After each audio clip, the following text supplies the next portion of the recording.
HBO's The Last of Us isn't the only video game adaptation to defeat the dreaded video game adaptation curse. But my God, is it one of the best. In an era where adaptation has become synonymous with apply the name of a beloved property to my own story, which is at odds with the heart and soul of the original so that it will sell, it is incredibly refreshing to see something that so perfectly exemplifies what it means to adapt something. It comes so close to perfection, but a single choice may have tripped them up at the very end of their victory lap. That choice is Episode 3. There's no doubt that Episode 3 of The Last of Us is an incredible episode of television. It's a beautiful story of love, aging, and hope in the face of hopelessness. And that's gotten it a great deal of praise. It's a beautiful expansion on a relatively minimal character from the first game that shows what's possible within the art of adaptation. And it's also potentially responsible for this show not quite reaching the peak it was destined for. Let's dive into this spoiler-heavy look at the art of adaptation and when good writing can be bad writing.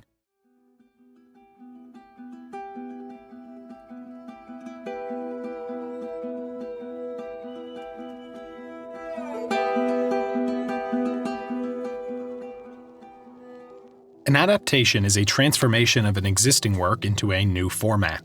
This has traditionally been the transformation of a written work into a film, but these days, anything from video games to 3-minute internet videos can qualify for the adaptation treatment. Adaptations in general have a rocky history. When you take a pre-existing property with pre-existing fans and pre-existing ideas from those fans and attempt to change it in some way, which an adaptation necessarily must, you are already playing the game on hard. You'd think it would be easy to write a good adaptation. After all, the story is already written out for you. But the problem arises from the fact that what works in one medium does not automatically work in another. In a novel, for example, writers have the ability to write internal monologue, a character's inner thoughts, feelings, and intents. This allows the writer to create very intimate connections between the reader and the characters. It allows them to provide more context for characters' actions, add tension to a scene by introducing thoughts that may be counter to the words the character is speaking, or even information the characters in the scene don't have that the reader does, or perhaps implying that there is information the characters have that the reader doesn't. In general, it allows a certain flexibility in the presentation of the story that something like a film may not have an easy time replicating. Take a look at this passage. It's a section of the famous dinner scene from Dune, the incredible science fiction epic by Frank Herbert. It's a favorite of many who've read the books, which, interestingly, wasn't included in the film. The scene is made up of many little moments of drama and tension created through the powerful personalities of the characters present, and it's a masterful work of subtext. But if we take this excerpt and remove anything that film cannot easily portray, such as internal monologue or narrative exposition, we are left with this. This perfectly represents the challenges of adaptation. It isn't a trivial task to attempt to modify this scene so that it has the same impact on film as it does on the page. You'd have to completely rewrite the scene to ensure all the subtext is delivered either through dialogue, which can get clunky, or through visual means, which requires very strong acting or clever visual storytelling. It's not impossible by any means, but it is more complicated than just telling the same story. The Last of Us, of course, doesn't come from a novel, although the game was heavily inspired by my favorite book, The Road. But the same hurdles apply here. A video game has its own unique set of tools that make it challenging to adapt. In some ways, a video game, particularly a very story-driven game like The Last of Us, might be easier, primarily because it is a visual medium rather than a written one. Therefore, much of the visual storytelling accomplished in a narrative-driven video game can be potentially adapted one for one.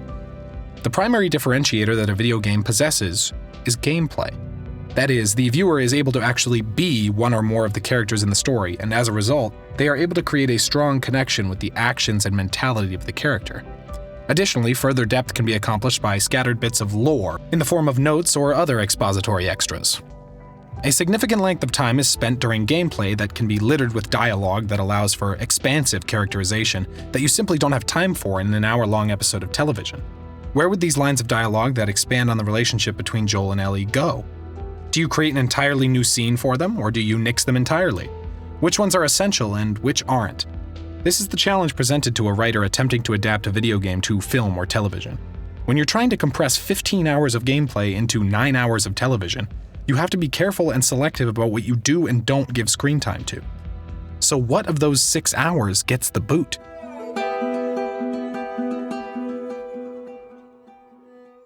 The first step to successfully making those decisions about what does and doesn't stay is to identify the core of what made the original work.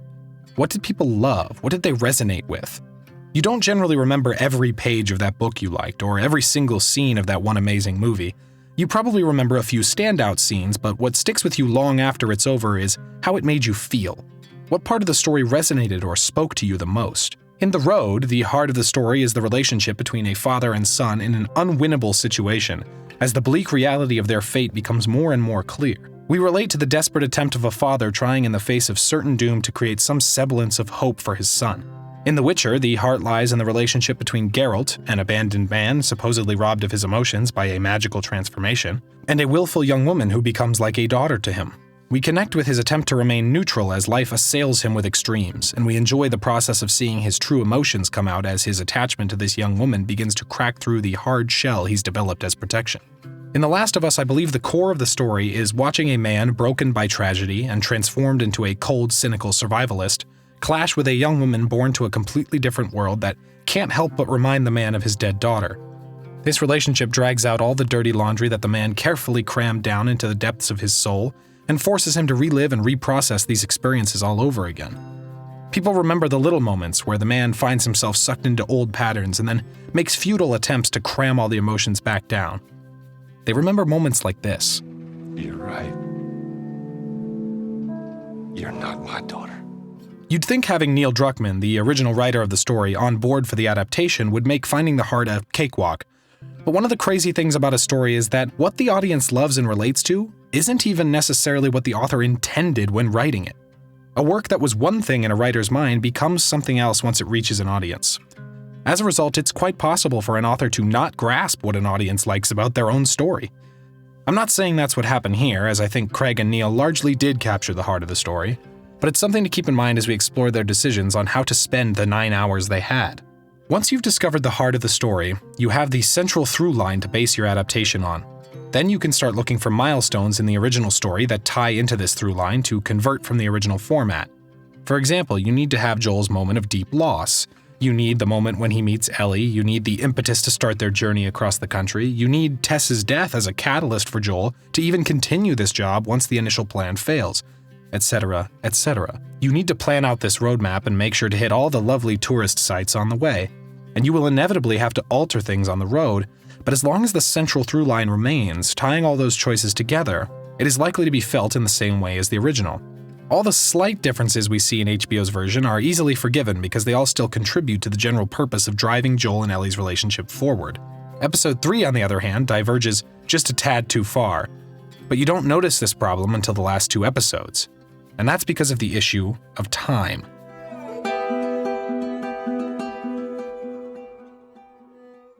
The show had exactly 8.7 hours to work with, just over half of what the game had.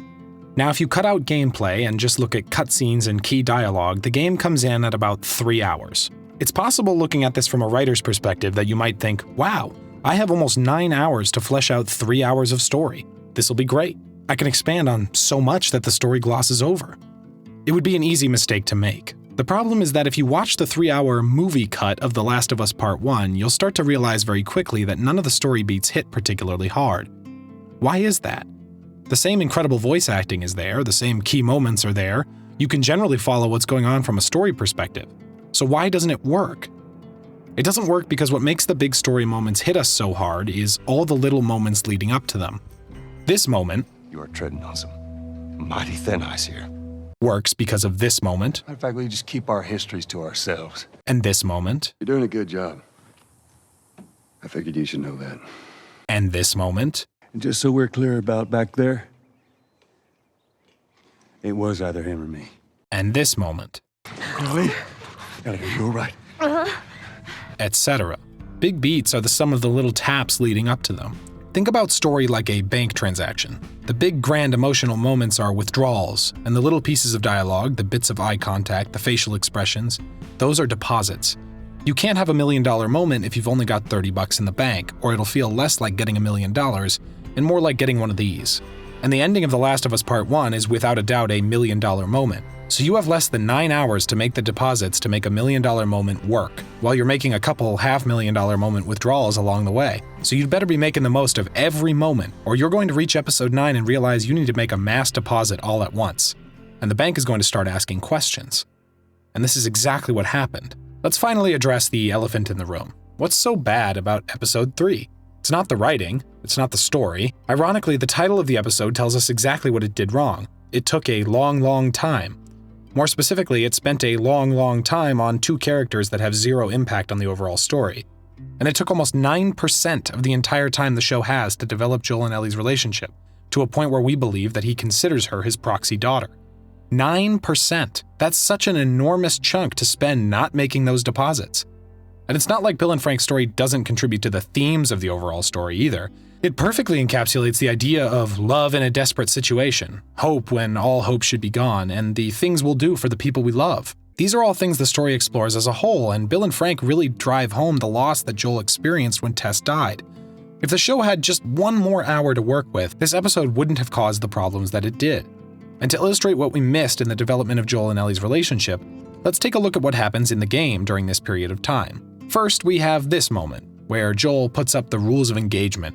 Ellie makes her first attempt to apologize for Tess, and Joel draws a firm line. On the face of it, he's establishing boundaries to keep them both alive during this challenging journey, but below the surface, Joel is really putting up his standard boundaries to prevent a relationship between them from developing at all.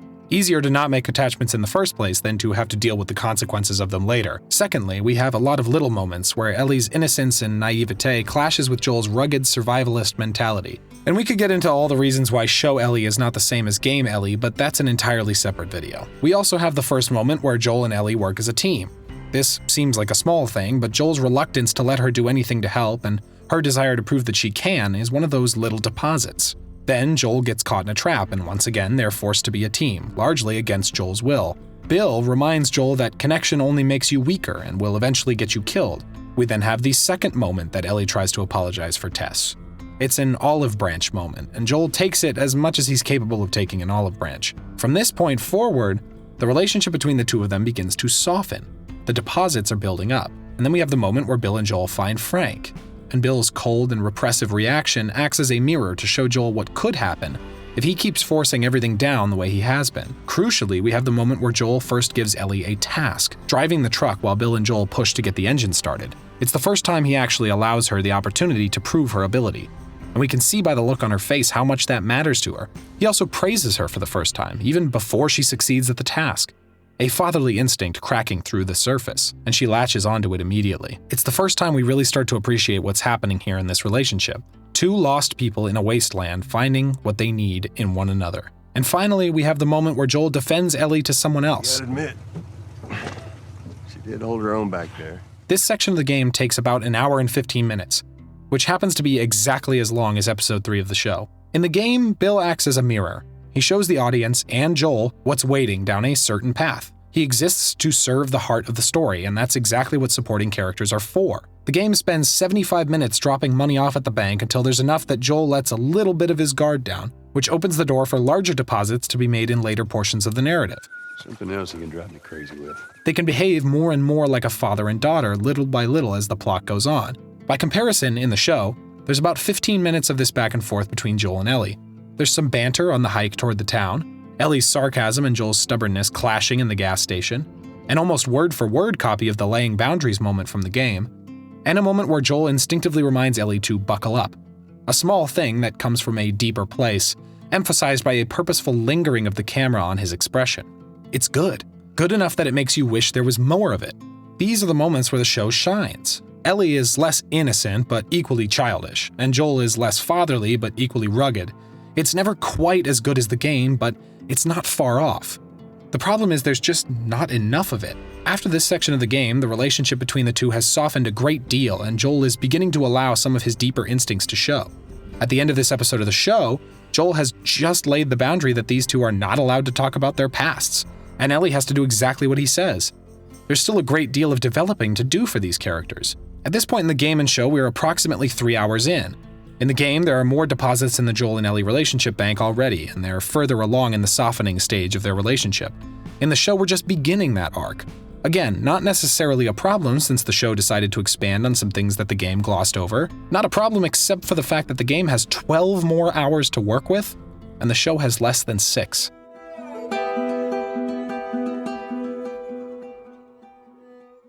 Episode 4 does a little more diversion, taking some crucial time away from Joel and Ellie, time that is spent in the game developing moments like this.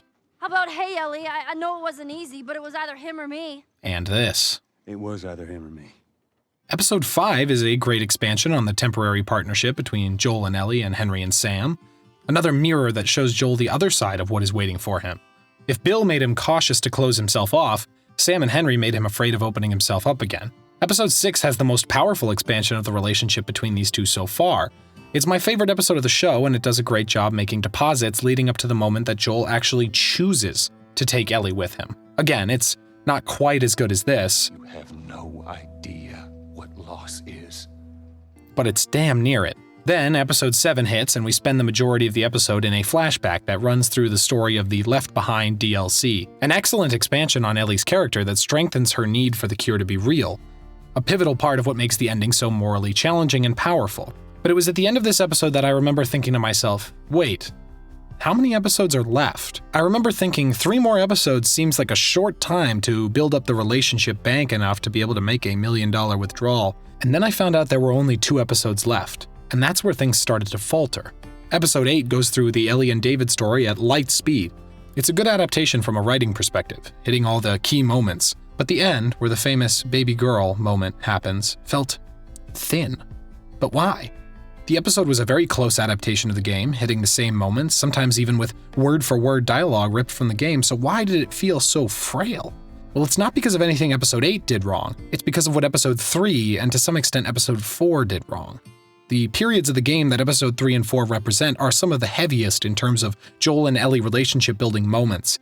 These periods are where Ellie saves Joel's life, and he lashes out because he's never felt weaker. Where they first fight like a parent and child, where Joel lets go of his defensiveness and gives her a weapon, where they first start acting like a team. Things the show spent less time on in favor of expanding on supporting characters and stories. And that would have been perfectly fine and even a positive improvement if there had been 2 or 3 more episodes to work with. But unfortunately, we get to Episode 8 and realize what we missed while we were watching those really cool and well-written expanded stories. It's a fascinating example of when great writing can be bad writing. Episode 9 suffers the same fate. I remember thinking, damn, the finale is going to have to be movie length to do this justice. And then I found out it's the shortest episode of the season. It's a baffling choice that I still can't comprehend. In an interview, Druckmann says that he and Mazin and HBO all decided that the show should get as many episodes as the story requires and no more. But looking back on the season now, the story required a few more, or a few less choices to expand on supporting characters and side stories. 9 episodes could potentially be enough if 10% of your runtime wasn't spent on these other moments. But instead we have a very abbreviated version of the end of this story. The first 10 minutes of this 43-minute episode are again spent expanding on a supporting character. Because we spent so little time hearing Ellie talk about Marlene, we need to lay the groundwork for why Marlene has the right to say to Joel, "I'm the only one who understands." Again, not a bad decision, but that leaves 30 minutes to set up this $1 million moment. And at this point, unfortunately, the show has less than half of that in the bank. The next 10 minutes of the episode is an attempt to hastily make those deposits. My wife, who is much more of a casual viewer, even noted that some of this dialogue felt, quote, like they were reaching, end quote. It's that same thinness that Episode 8 suffered from. This moment It wasn't time that did it. could be very beautiful, but it feels thin. And it stems from trying to build a beautiful house on foundations that were never laid because time was spent building a really cool shed and a perfectly paved driveway and a beautiful mailbox. In the game, the lead up to the finale sees Ellie nearly drown, and a panicked Joel attempt to revive her. It seems like a small thing, but it sets up the fundamental change in Joel. He is frantic to save her, deeply afraid that she might be dead. He ignores multiple guns pointed at him to continue doing compressions, completely turning off his survival instinct to focus all of his attention and effort on her. This is a crucial thing to demonstrate because it lays the groundwork for the very morally great choice that Joel is about to make. It's the final check being cashed before the big withdrawal, and it's what tips the balance over the $1 million mark. Moments like these are the things the show had to skip over because of choices it made elsewhere. Would the show have done a gigantic set piece where a collapsing bus causes the two to almost drown? Absolutely not. Too expensive. Could they have found a way to otherwise injure Ellie and show Joel in this same state? Certainly. It's a testament to the power of the original story that the finale of the show still hits as hard as it does, even without the necessary funds to support it. And the sound design, Pedro Pascal's acting, and the fact that we are watching the scene unfold instead of playing it all create a very compelling and powerful scene. But I find myself imagining how, with a few different choices along the way, it could have been even better. All things considered, this is a very good show. It's emotional, has some excellent moments that were added just for the show, like the cold open interview, and kept people with no connection to the original game as well as hardcore fans engaged, which is no small feat. And yet, after every episode, I found myself thinking, that was really good. And then I'd go watch the matching scenes from the game and think, but why is this still better? And I think it really does come down to the choices the team made on what to expand on, and by extension, what got dropped. I don't know why they chose to keep the show so short, when a 10-episode series of 10 hours of content would probably have given the show just enough space to breathe that it could have reached its true potential. I don't know that I'll ever understand it, or if there will ever be a good explanation.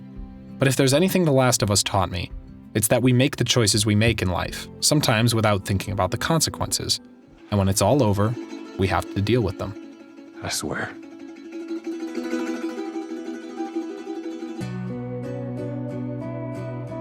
Thanks for watching, and I'll see you next time.